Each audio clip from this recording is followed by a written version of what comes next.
Kaya manood at makisayaw na sa isang Sabado kasama ang mga Dabarkats nyo. Ikulaga!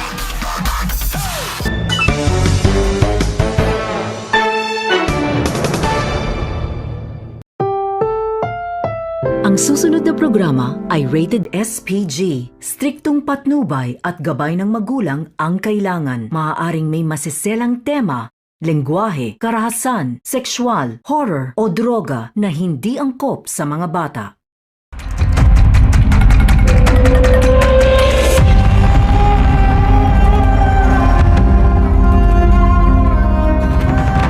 Ituturo ko sa iyo lahat ng mga kailangan mong malaman at dapat malaman. Ano po yung kapalit, Judge? Ang iyong katapatan, Leo. Steady mo dun sa opisina ko. Bantayan mo mabuti ang taong yan, ha? Nakapasok na ako sa home office si Balmores. Posibleng sa susunod na punta ko doon, may sekreto ako malalaman. Call Rachel. Kailangan mo ako i-schedule ASAP ng operasyon. Sige, tawagan ko agad si Doc Sap. Salamat, Rachel. Sa lahat ng empleyadong babae na nakausap ko, siya lang nagbanggit sa pangalan ni Rudy. Ito na yung hihintay natin. Laban lang ha, para kay Fatima.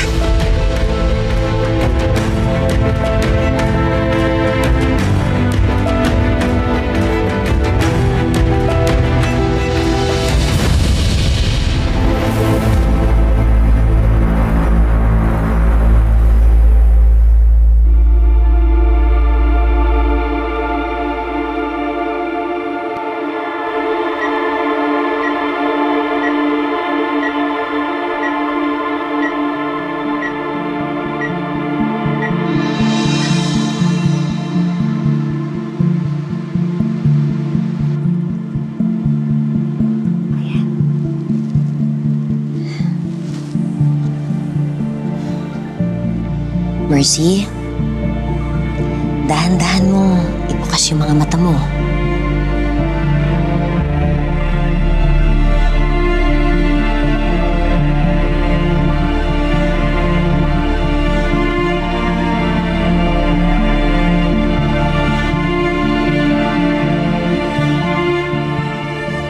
Nakakakita ka na ba?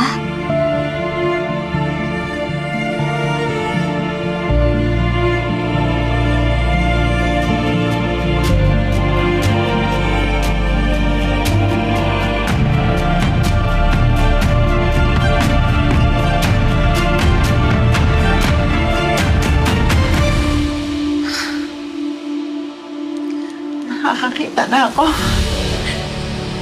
Okay ka na? Ay, salamat sa Diyos.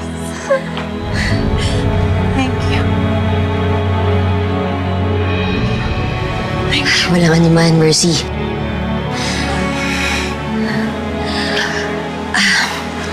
Mercy, ngayon nakakakita ka na. Kailangan mong suotin tong salamin na to hanggat hindi pa fully healed yung mga mata mo. Importante to para maproteksyonan yung mata mo. At makikita tayo sa follow-up check-up mo. Thank you. Walang anuman. O nga pala, makakaramdam ka rin ng konting pagkahilo dyan. Pero normal lang yon, huwag kang mag-alala. Nag-a-adjust pa kasi yung mga mata mo. Mawawala rin yan over time. Aayusin ko na yung discharge order nyo ngayon, ha?